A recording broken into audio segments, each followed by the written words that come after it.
پی M L N Sindh 0، P M L N Balochistan 0، P M L N Khyber Pakhtunkhwa 0، P M L N مرکز 0۔ ذلت amaze شکست کا سامنا کرنا پڑا ہے سینٹ کے انتخابات میں پی ایم ایل این کو، تو اب تو انہیں ہوش آ جانی چاہیے کہ جو ان کا ملک دشمن بیانیہ ہے یہ آگے نہیں چلے گا، پبلک میں اسے زیرائی لوگ نہیں اسے بخشیں گے۔ اگر آپ پاکستان کے اداروں کے خلاف بات کریں گے تو لوگ آپ کا ساتھ نہیں دیں گے۔ تو پھر ان انتخابات میں ایک یوسف رضا گیلانی جیتے جیسے جیتے، میں اس کی زیادہ تفصیل میں نہیں جانا چاہتا، بڑے شادیانے بجائے گئے، بڑی مٹھائیاں بانٹی گئیں، تو جتنی ووٹوں سے وہ جیتے اتنی ووٹوں سے ان کا پی ڈی ایم کا امیدوار ہارا۔ اب اس الیکشن کو بھی، ہر الیکشن کو جو وہ ہارتے ہیں اسے، جو جیتتے ہیں جہاں پہ وہ ٹھیک ہوتا ہے، جہاں ہارتے ہیں اسے کنٹروورشل بنانے کی کوشش کرتے ہیں، تو اس سوچ کو بھی ہم کنڈیم کرتے ہیں۔ اور یہ کہنا چاہتا ہوں میں خود الیکشن لڑتا ہوں، یقین جانیے میں جب ہارا ہوں تو میں نے اپنی ہار تسلیم کی ہے، ذہنی طور پہ تسلیم۔ ہر پولیٹیکل ورکر جو کہ انتخابات میں جاتا ہے، ہر پولیٹیکل پارٹی جو انتخابات میں جاتی ہے، اس میں سپورٹ مین اسپرٹ شپ بھی ہونی چاہیے۔ دیکھیں 2 ٹیمیں کھیلتی ہیں، ہندوستان اور پاکستان کی ٹیم کرکٹ میچ کھیلتی ہے، ہاکی میچ کھیلتی ہے، ہارنے والا اپنی ہار کو تسلیم کرتا ہے اور جیتنے والے کو مبارکباد پیش کرتا ہے۔ تو ان بچوں سے، کھلاڑیوں سے سبق سیکھنا چاہیے، ایسے ناکبندیش سیاست دانوں کو، کہ جب جیت جائیں تو ٹھیک ہے، ہار جائیں تو الیکشن ٹھیک نہیں ہے۔ مجھے یاد 2002 کا الیکشن، میں آزادانہ حیثیت سے قومی اسمبلی اور صوبائی اسمبلی کا الیکشن لڑا، میں خود نیشنل اسمبلی اور پروونشل کا میں خود لڑا، دوسری سائڈ پہ میرے ونگ میں کامران اسلم لڑا، اور ہمارا مقابلہ اس وقت کی مسلم لیگ نواز، پیپلز پارٹی اور ایم ایم اے سے تھا۔ نثار کا الائنس پروونشل سیٹس پہ ایم ایم اے کے ساتھ تھا، تو نثار کو ذلت امیز شکست ہوئی، ایک آزاد امیدوار سے، اس نے الائنس بھی کیا ایم ایم اے سے، لیکن اس کے باوجود اسے شکست ہوئی۔ اس حلقے میں جو آج این اے 59 ہے، اس وقت این اے 52 کہلواتا تھا، اس حلقے میں راجہ بشارت، راجہ ناصر وغیرہ سے، جو کہ مسلم لیگ کاف کے سائیکل امیدوار کے ساتھ الیکشن لڑ رہے تھے، ان سے جیت ہو گئی۔ تو موصوف نے ارشاد فرمایا 52 میں الیکشن ٹھیک ہوا ہے، 53 میں الیکشن ریگ ہوا ہے۔ یہ چھوٹی سوچ، چھوٹے لوگ اپنی ہار کو تسلیم نہ کرنا۔ اب بڑی واضح کہ نیشنل اسمبلی ہارے، پروونشل اسمبلی جیتے، ہم ان کی پروونشل اسمبلی کی جیت کو تسلیم کر رہے ہیں، تو اتنی کم ظرفی اور اتنا چھوٹا پن نہیں ہونا چاہیے کہ اپنی نیشنل اسمبلی کی ہار کو تسلیم نہیں کرتے۔ تو یہ سیاست دانوں کو بھی اپنے رویے میں، الیکشن لڑنے والوں کو بھی اپنے رویے پہ نظر ثانی کرنی چاہیے۔ اب مولوی صاحب، میں رات سن رہا تھا، میں بولا جی ہیں کی آکھ سارا فطور حضرت شیطان دی ڈیوٹی صرف ملا جی دے رہے، اور یہ بغل بچے بنے، وہ انہوں نے استعمال کر رہے، وہ انہوں تو پچھلے کو بدلے چکا رہے۔ تازہ سٹیٹمنٹ میں رات ویکھی انہوں نے سنی ہے کہ پی ڈی ایم کو استعفوں پہ غور کرنا چاہیے، اس کے بغیر کام نہیں چلے گا، کیونکہ وہ اسمبلی میں، سینٹ میں جا نہیں سکے۔ اب جو نہیں جا سکے وہ کہے جی اب ساری اسمبلیاں غلط ہیں، صوبائی اسمبلیاں بھی غلط ہیں، قومی اسمبلی بھی ٹھیک نہیں ہے، سینٹ بھی، ہر جگہ خراب ہو گئی ہے، تو اس میں ایک ملا جی نہیں ہے۔ تو الحمدللہ کہ اس ملک کی سب سے بڑی برائی اس سسٹم میں آج کہیں ایگزسٹ نہیں کرتی۔ اللہ تعالیٰ نے اس کے شر سے اس سسٹم کو محفوظ رکھا ہے، اور فردر بھی محفوظ رکھے۔ اور تھوڑی سی انسرٹنٹی، میں اس پہ بھی بات کرنا چاہوں گا. جو بے یقینی کی کیفیت ہوتی ہے وہ انفرادی حیثیت سے ہو، کسی گھر میں ہو، کسی خاندان میں ہو، کسی معاشرے میں ہو، کسی ملک میں ہو، بے یقینی زہر قاتل ہوتی ہے. وہ معاشرہ پنپ نہیں سکتا، وہ گھر آگے نہیں بڑھ سکتا کہ جس گھر میں ہر وقت بے یقینی کی فضا طاری رہے. اور پی ڈی ایم ایک بات میں دیکھیں، کسی سیاسی بات میں وہ کامیاب نہیں ہو سکے. سینٹ میں پی ٹی آئی، سندھ سے بھی ہمارے ووٹ، بلوچستان سے بھی ہم جیتے، کے پی سے بھی ہم جیتے، پنجاب میں ہم نے بیٹھ کے فیصلہ کیا، ان اپوز ہوئے، مرکز میں بھی ایک سیٹ جیتے، یوسف رضا کی ایک سیٹ ہارے، اور اوورآل ہم الیکشن جیتے. پھر پرائم منسٹر نے ووٹ آف کانفیڈنس بھی لیا. اس سے پہلے انہوں نے چیئرمین سینٹ کے خلاف نو کانفیڈنس موشن موو کی، اس میں بھی انہیں ناکامی اٹھانی پڑی. اس سے پہلے بھی انہوں نے اٹیمپٹ کرنے کی کوشش کی اسپیکر کے خلاف. اس سے پہلے بھی انہوں نے کہا کہ ہم بجٹ پاس نہیں ہونے دیں گے پچھلا بجٹ. سب چیزیں ٹھیک ہوئیں. آج تک کسی ایک کام میں بھی اپوزیشن کو کامیابی نہیں ہوئی اور وہ لوگوں کی پذیرائی حاصل نہیں کر سکے. لیکن ایک بات میں وہ کامیاب ضرور ہوئے، اس ملک کو نقصان دینے میں، کہ اس بے یقینی کی کیفیت میں انویسٹمنٹ کم، انویسٹمنٹ سلو ہو جاتی ہے، ایکسپورٹ سلو ہو جاتی ہے، ادارے کام کرنا چھوڑ دیتے ہیں، سٹاکس بیٹھ جاتے ہیں. جیسے بڑے دنوں بعد ہمارا سٹاک کریش ہوا کل. تو یہ خدا را ان کا یہ اقدام جس سے ملک کو نقصان ہوتا ہو، یہ اقدام بھی ملک دشمنی پر مبنی ہے. تو اب ٹھیک ہے، وہ آئینی لڑائی لڑیں، وہ سیاسی لڑائی لڑیں. آئین کے اندر چیف منسٹر کے خلاف بھی نو کانفیڈنس ہو سکتا ہے، پرائم منسٹر کے خلاف بھی نو کانفیڈنس ہو سکتا ہے، جبکہ کانفیڈنس کا ووٹ ہم لے چکے ہیں. لیکن جو ان کے پاس آئینی رستے موجود ہیں وہ آئینی رستوں پہ آئیں، ہم ان کا مقابلہ کریں گے. تو یہ ملک میں لا اینڈ آرڈر کا مسئلہ پیدا نہ کریں، ملک کو مزید بے یقینی کا شکار ہونے سے بچائیں، لا لیسنس سے بچائیں. اور خدا را میں ایک بات، میری داڑھی نہیں ہے لیکن میں دعوے کے ساتھ کہہ سکتا ہوں کہ اللہ تعالیٰ نے مجھے ان سے اچھا انسان اور مسلمان بنایا. اور ہم میں سے بہت سارے لوگ، آپ میں سے بہت سارے لوگ، عوام الناس میں بھی بہت سارے لوگ ان سے بہت اچھے ہوں گے. صرف داڑھی رکھنے سے وہ اچھے انسان تو نہیں بن گئے، مولوی لکھنے سے تو اچھے انسان نہیں بن گئے. اور اسلام کا نام لے کے اب پمفلٹ تقسیم ہو رہے ہیں، خدا نہ خواستہ.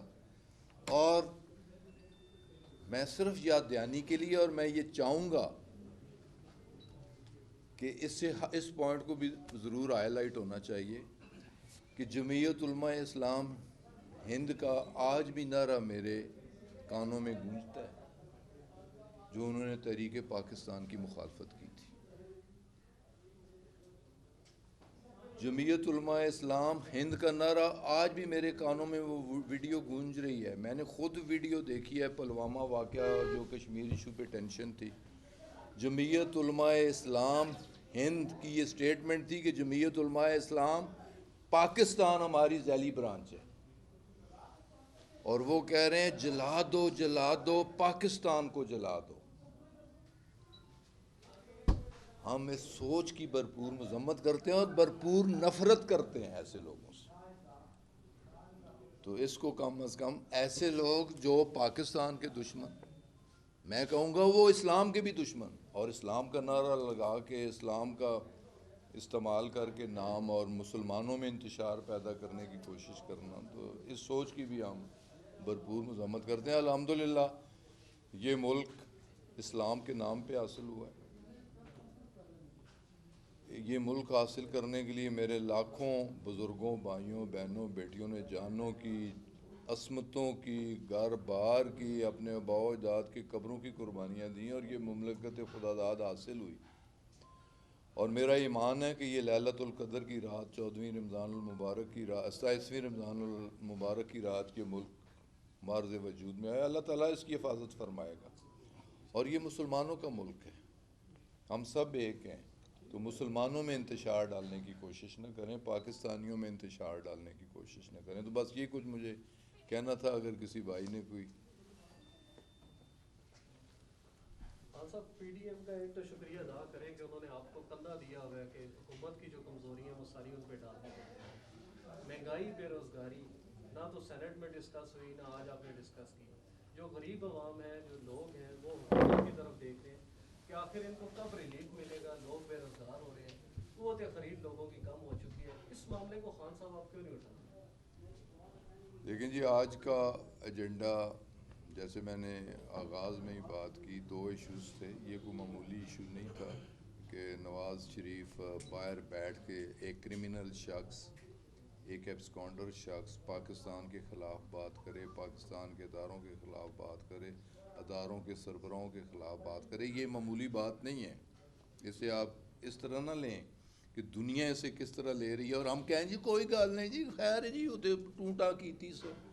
یہ کوئی معمولی بات نہیں ہے. یہ پاکستان کا ایشو ہے. سب سے پہلے بندے کی زندگی اور موت کو دیکھا جاتا ہے، تو پھر اس کے کھانے پینے کو دیکھا جاتا ہے. ایسے ہوں دودھ دیواں، ایسا انڈا دیواں، ایسا سبزی دیواں، ایسا دال دیواں. سب سے پہلے تو انسانی زندگی پہ بات ہوتی ہے.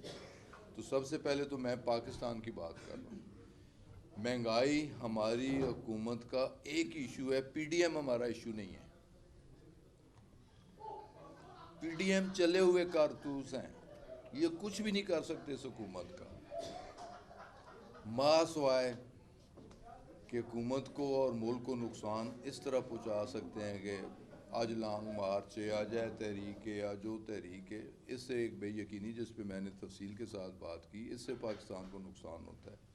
تو ہم نے اس کیبنٹ میٹنگ میں، جو لاسٹ کیبنٹ میٹنگ منگل کو ہوئی ہے، 50 ارب کا ایک پیکیج زراعت ریلیٹڈ سیکٹر کے لیے. اور ہمارا مین کنسرن تمام تر توجہ، تمام تر فوکس جو ہے وہ مہنگائی پہ ہے کہ ایٹیبلز، آٹا ہو، چینی ہو، دال ہو، گھی ہو، اس کی قیمتوں کو کنٹرول کیا جائے.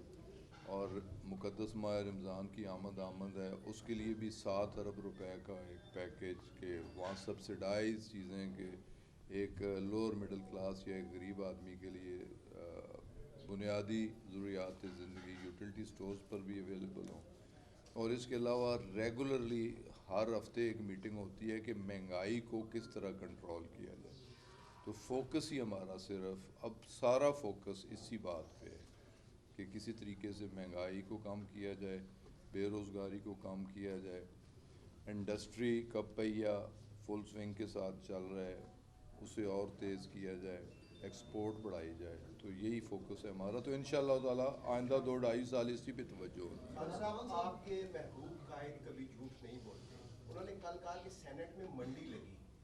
آپ کے شہباز گل صاحب نے کہا کہ سینیٹر خریدے گئے. پی ٹی آئی نے کتنے سینیٹر خریدے، کتنے میں؟ پی ٹی آئی نے الحمدللہ نہ پی ٹی آئی کا کوئی بکا تو نہ پی ٹی آئی نے کوئی خریدا. کوئی سینیٹر، یہ سینیٹر آزاد تھے، 7 سینیٹر آزاد تھے.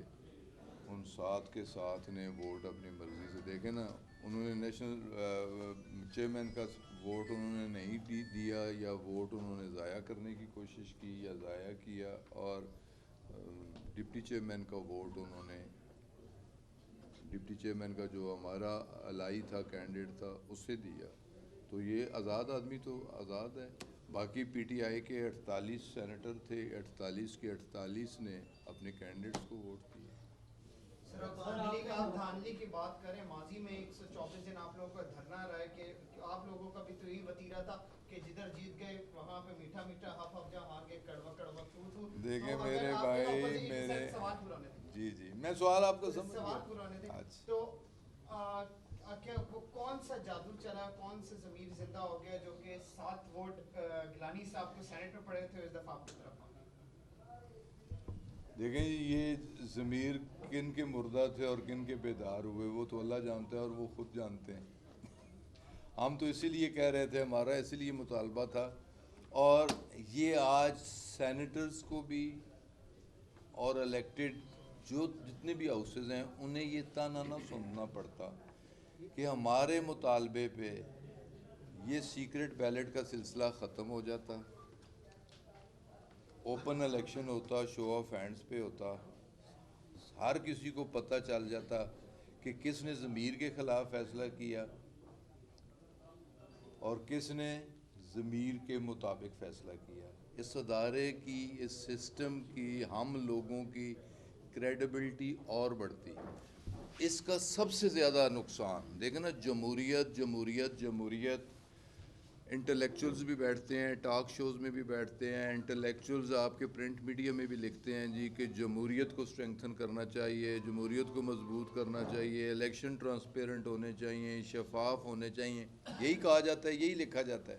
اور یہ موقع تھا, یہ موقع تھا کہ اسمبلی کے اندر ہم نے آئینی ترمیم کے لیے امینڈمنٹ موو کی, اسی پی ڈی ایم, اسی اپوزیشن نے اس کی مخالفت کی. ہم سپریم کورٹ میں گئے, انہوں نے وہاں پہ اسے اپوز کیا. تو ہم اس لیے چاہ رہے تھے کہ ان اداروں کی کریڈیبلٹی بڑھے. یقین جانیے دو چیزیں میں دو پہ بات کرنا چاہ رہا ہوں. سب سے پہلی کہ نواز شریف کا جو سب سے بڑا جرم ہے کہ کرپشن لوور لیول تک وہ لے آیا ہے. پورے وہ خود تو گند تھا ہی, کرپٹ تھا ہی, کریکٹر لیس تھا ہی. میں 85 سے جانتا ہوں, بہت سارے لوگوں سے زیادہ میں اسے جانتا ہوں. ہر مطلب ایک ڈسٹ بن ہے, ہر قسم کی گندگی پی ایم ایل این کے اندر ہے, ہر قسم کی گندگی. ان کی وجہ سے میں آیا ہوں, میری گاڑی پہ کوئی فلیگ نہیں. لوگ کیوں نہیں؟ باعث عزت ہوتا ہے فلیگ کہ لوگوں کی نظر میں یار ابھی کوئی وقوع مال ہونے. میں ایم پی رہا, میں نے کبھی گاڑی پہ پلیٹ نہیں لگائی. یہ صرف گندی سیاست جس کا محرک نواز شریف اینڈ کمپنی ہے. ایک تو انہوں نے معاشرے کو کرپٹ کیا. اب بھی دیکھیں نا, اب بھی اگر اس وقت بھی اس بات سے اتفاق کر لیتے, بدنام کون ہوا؟ ایم این اے ہوا, میں بھی ایم این اے ہوں. بدنام کون ہوا؟ ایک ایم پی اے ہوا. ہمارا ایمان ہے کہ سیاست عبادت کا نام ہے, سیاست حقوق العباد کا نام ہے. ہم سیاست کے لیے, لوگوں کی خدمت کے لیے اپنا وقت دیتے ہیں. سب سے قیمتی چیز انسان کا وقت ہوتا ہے, جو ہم اپنے بچوں کو, اپنے معاملات کو نہیں دے سکتے, لوگوں کے لیے اپنا وقت وقف کرتے ہیں, اپنے وسائل وقف کرتے ہیں. وہ چاند ایک کالی گندی بیڑیں ہوتی ہیں جو بکتی ہیں, اور وہ گند معاشرے میں کس نے ڈالا ہے؟ اس سے پہلے 70 سے پہلے نہیں تھا. یہ جو اس معاشرے کا سب سے بڑا گند ہے, سب سے بڑا ناسور ہے. مجھے افسوس بحیثیت ایک پاکستانی, جو جتنا برا ہے اسے اتنا ہی معزز بنا کے پیش کیا جاتا ہے, جو جتنا ہی ملک دشمن ہے اسے اتنا ہی بڑا سیاسی لیڈر سمجھا جاتا ہے. مجھے اس بات کا افسوس ہے. ہر برائی کی جڑ, ہر برائی کی جڑ, مسائل کی جڑ نہیں, ہر برائی کی جڑ. اور میں نے یہ بھی کہہ دیا کہ ڈسٹ بن ہے, ہر قسم کی گندگی ادھر موجود ہے. یہ بھی فراڈ کر کے, عدلیہ کے ساتھ بھی فراڈ, کیبنٹ کے ساتھ. میں سوال سمجھ گیا ہوں.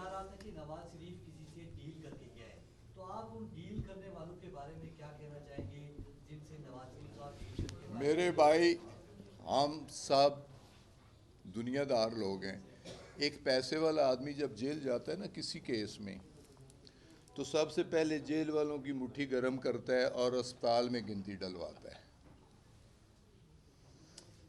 پھر تھوڑے سے پیسے اور خرچ کرتا ہے, ڈاکٹر صاحب کے ساتھ معاملات ٹھیک کرتا ہے, تو ڈاکٹر صاحب لکھ کے دیتے ہیں کہ اسے بیماری ایسی ہے کہ جو سینٹرل اسپتال کے بغیر ٹھیک نہیں ہو سکتی. اس برائی میں ڈاکٹر بھی شریک ہے, اس برائی میں جیلر بھی شریک ہے. تو انہیں پتہ تھا کہ ڈاکٹر, کیونکہ یہ ضمیر کے سوداگر ہیں, ایمان کے سوداگر ہیں, برائی کے ٹھیکیدار ہیں. انہیں پتہ تھا کہ جیلر کو کیسے خریدنا ہے, ڈاکٹر کو کیسے خریدنا ہے, کسی اور سرکاری اہلکار کو کیسے خریدنا ہے. تو انہوں نے لوگوں کے ایمان خریدے, ضمیر خریدے, اور میڈیکل رپورٹ اس طرح کی بنائی کہ وہ چلنے پھرنے کے قابل نہیں ہیں, ان کی زندگی کا کچھ پتہ نہیں ہے, ایک سانس آئے اگلی سانس پتہ نہیں آئے یا نہ آئے. تو ہم نے کہا کہ کم از کم ہمارے گلے نہ پڑے, علاج کروانا ہے تو باہر کروائے, مرنا ہے تو باہر مرے, تو اچھا ہے تابوت میں آئے. ایماندار ہو تو نیچے کرپشن نہیں ہو سکتی. ایماندار وزیر اعظم کے ہوتے ہوئے نیچے اتنی کرپشن کیسے ہوگی؟ اور اس کا ذمہ دار بھی نواز شریف کے معاشرے کو لو لیول پہ کرپٹ کر دیا. پٹوار خانے بکتے, تھانے بکتے, ہر چیز اس نے. تو اس برائی کا بھی ذمہ دار, اس پہ بھی وہ چارج شیٹ ہوگا, تو اس جام میں بھی ہوگا, اور اگلے جام میں تو اس کے گلے میں اتنے ہاتھ ہوں گے اور ذلت اور رسوائی اس کا مقدر ہوگا. اچھا کوئی شارٹ کریے نا کوئی. سر آپ نے اپنی ایویشن منسٹری کے اندر جیسے کافی سارے کیسز آئے, اور ڈی جی جو آپ نے اپوائنٹ کیے ان کے اوپر بھی سوالات تھے, اس کے علاوہ اشوین صاحب کے حوالے سے پورا پروگرام بھی آپ نے دیکھ لیا. تو ایویشن منسٹری کے اندر جو ہے جو ظاہر ہر جگہ ہوتی ہیں خامیاں, اسے پورا کرنے کے لیے کیا کر رہے ہیں آپ؟ دیکھیں نا, اگر ہم نے کچھ کرنے کی کوشش کی تو اس پہ بھی کرٹیسزم ہم پہ, اوئے ہوئے ہوئے بڑا بدنام کرتا ہے جی پاکستان. اور جی پی آئی اے بیٹھ گئی, اور پاکستانی جہاز ہی ایسے پائلٹ چلا رہے ہوں کہ جنہوں کو سوزوکی چلانے نے بھی لائسنس نہ ہوئے, اور لائسنس کیسے دیتے نے, سو کارڈ جمہوریت نے جڑے چیمپئن پیسے لے کے لائسنس بھی بڑھا کے دیندے رہے. اگر انہوں لوگوں کے خلاف ایسی ایکشن لائیے تو پھر بھی تسی شور کر دو جی وہ بڑا ظلم ہو گیا, بڑی زیادتی ہو گئی. تو پی آئی اے کے اندر ایویشن کی آپ نے بات کی, 82 پائلٹس کے ثابت ہو چکا ہے کہ لائسنس ان کے غلط تھے, غلط طریقے سے حاصل کیے گئے. 762 ان کے انجینئرز, ان میں ایک ایسا انجینئر ہے کہ جو میٹرک 3rd ڈویژنر پاس ہے تو اس کی ایف ایس سی الیکٹریکل بھی جے لی, اور اس کی بی ایس سی بھی الیکٹریکل جے لی, اور ایم ایس سی بھی الیکٹریکل جے لی, اور وہ انجینئر کا کام کر رہا ہے. تو یہ جتنے 2 نمبر کام ہیں 2 نمبریوں نے کیے ہیں, تو ہم تو اس کی صفائی کر رہے ہیں. کہ آپ نے کہا کہ آپ کی حکومت کا سارا فوکس جو ہے وہ مہنگائی پہ ہے. ہم یہ دیکھ رہے ہیں کہ پہلے راولپنڈی ضلع میں 9 کے قریب جو ہے غربا کے لیے بازار قائم کیے گئے تھے, اب ایک بھی نہیں ہے. کورونا کی وجہ سے آگے دن بدن جو ہے کورونا کے کیسز میں اضافہ ہو رہا ہے, تو کیا حکومت کوئی عوام کے لیے ریلیف پیکج لا رہی ہے کیا؟ یہ جی ابھی تو سارا جیسے میں نے کہا نا, یوٹیلیٹی سٹورز کے لیے اسپیشل ایلوکیشن کی گئی ہے. صوبائی حکومت کو ڈائریکشن دی گئی ہے کہ اسپیشل بازار اور رمضان بازار, اور کم از کم ہر تحصیل ہیڈ کوارٹر میں ایک رمضان بازار, اس کی اپروول ہو چکی ہے. میں نے اپنی تحصیل ٹیکسلا میں اس سارے کا پروسیس کو دیکھا ہے, ایلوکیشن بھی ہو گئی ہے, ٹینڈرز بھی ہو گئے ہیں, اور وہ انشاءاللہ تعالیٰ اسپیشل بازار اور رمضان بازار ہر تحصیل میں, ہر شہر میں, شہروں کا سائز دیکھ کے, پاپولیشن دیکھ کے اس کے مطابق لگائے جائیں گے. یہ ایک اسپیشل انسینٹیو دیا جائے گا. خان صاحب یہ بتا دیں, آپ کہہ رہے ہیں کہ جعلی لائسنس جو تھے وہ جمہوریت کے چیمپئنز نے جاری کیے. 2013-14 سے پہلے تو ایویشن کا جتنا سیٹ اپ تھا وہ وزارت دفاع کے انڈر تھا, تو اس میں اگر وزارت دفاع کے معاملات میں بھی جمہوریت کے چیمپئن جعلی لائسنس دیتے رہے تو پھر ہمارے اداروں کا ڈسپلن کہاں گیا؟ ایک سوال. دوسرا, آپ یہ کہتے ہیں کہ سارا گن نون لیگ میں ہے, تو پھر پی ٹی آئی نے اپنے نعرے کے مطابق پنجاب میں اس گن کا مقابلہ کر کے سینٹ میں ان کے 5 ووٹ آنے سے انہیں روکنے کے بجائے ان سے ایڈجسٹمنٹ کر کے 5 سینیٹروں نے کیوں دیے؟ لیکن جہاں تک پنجاب کا تعلق ہے, ایک پرنسپل دیکھیں, جو سب قدر جسہ, کہ جس ریشو پروپورشن سے کسی کے ووٹ کسی اسمبلی میں. دوسرا طریقہ یہ تھا, ایک طریقہ اس ساری گڑبڑ سے بچنے کا, اس سسٹم کو ٹرانسپیرنٹ کرنے کا, اس سسٹم کے متعلقہ لوگوں کو ذلت اور رسوائی سے بچنے کا ایک یہ تھا کہ اوپن بیلٹ ہو جاتا, وہ بھی اپوزیشن نہیں مانی. دوسرا طریقہ یہ تھا کہ جو نمبر آف سیٹس ہیں اس کے مطابق جتنی سینٹس کی سیٹس بنتی ہیں آپس میں بیٹھ کے فیصلہ کر لیں کہ ہماری اتنی ووٹس ہیں صوبے میں تو ہماری اتنی سیٹس ہیں, تو یہ خرید و فروخت بھی نہ ہوتی. پنجاب میں جو اچھا ہوا, جن لوگوں نے بھی کیا, اگر اپوزیشن نے بھی اس پہ بیٹھ کے یقیناً ان کا بھی یہ ایک مثبت رول جس نے بھی یہ کیا کہ وہاں بیٹھ کے انپوز ہوا اور وہ آفر کی گئی بلوچستان کے اندر بھی آفر کی گئی بلوچستان کے سی ایم نے کے پی کے اندر بھی آفر کی گئی کے پی کے سی ایم نے کہ اپنی اس ریشو سے نمبر آف سیٹ کے حساب سے آپس میں بیٹھ کے جتنی سیٹیں آپ کی بنتی ہیں آپ کے کینڈیڈیٹ رہ جائیں جتنی ہماری بنتی ہیں ہمیں دے دی جائیں. تو اپوزیشن یہ بھی نہیں مانی انہیں مان تھا اپنے زور پہ اپنے پیسے پہ کہ ہم لوگوں کو خرید لیں گے جس میں انہیں کامیابی نہیں ہو سکی. خان صاحب یہ بتائیے گا کہ کل سینٹ ہال میں جو میٹنگ ہے خفیہ کیمرے سامنے ہیں جی خفیہ کیمرے جب وہاں پر لگائے گئے آپ کے الزام ہے کہ وہ بھی اپوزیشن نہیں ہے پی ڈی ایم کی ساری جو ہے وہ کارستانی ہے. یہ بتائیے گا کہ آپ ایک طرف تو علی حیدر گیلانی کی بھی ویڈیو بنا لیتے ہیں لیکن جب کہ سینٹ ہال میں کیمرے لگ رہے تھے تو اس وقت آپ کی حکمت عملی کہاں تھی اور یہ کیسے کیمرے اچھا مجھے ایک تو یہ کہ میرے علم میں یہ نہیں ہے چیئرمین سینٹ اس سے اگلے دن ان کا ٹینیور ختم ہو چکا تھا کنٹرولنگ اتھارٹی اب چیئرمین سینٹ نہیں تھے صاحب کا. نمبر 1. نمبر 2 اگر کیمرے لگے ہیں کیمرہ میرا خیال کہ جو سپریم کورٹ کی ڈائریکشن تھی کہ ٹیکنالوجی کی مدد سے کہ کون کیا کر رہا ہے نا کیمرہ خریداری تو نہیں کر رہا تھا کیمرہ کسی کی جیب میں پیسے تو نہیں ڈال رہا تھا کیمرہ کسی سے کسی کا ہاتھ پکڑ کے ووٹ ریجیکٹ تو نہیں کروا رہا تھا.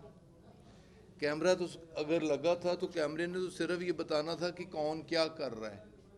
آپ نے لگوائے تھے کیمرے میں نے نہیں لگوائے میری حکومت نے بھی نہیں لگوایا ہمارا اس سے کوئی تعلق نہیں ہے. یہ سپریم کورٹ کی ڈائریکشن تھی. ہو سکتا ہے کسی ادارے نے سپریم کورٹ کی ڈائریکشن پہ کہ چلیں کم از کم مانیٹرنگ ہو جائے ہو سکتا ہے. میں یہ نہیں کہہ سکتا میں یہ نہیں کہہ رہا لیکن سپریم کورٹ کی یہ ایک ڈائریکشن تو موجود تھی. خان صاحب اگر تحریک انصاف سے اقتدار چھن جاتا ہے تو آپ پھر دوبارہ کس جماعت میں جائیں گے؟ انشاءاللہ گھر رہیں گے دال روٹی کھائیں گے.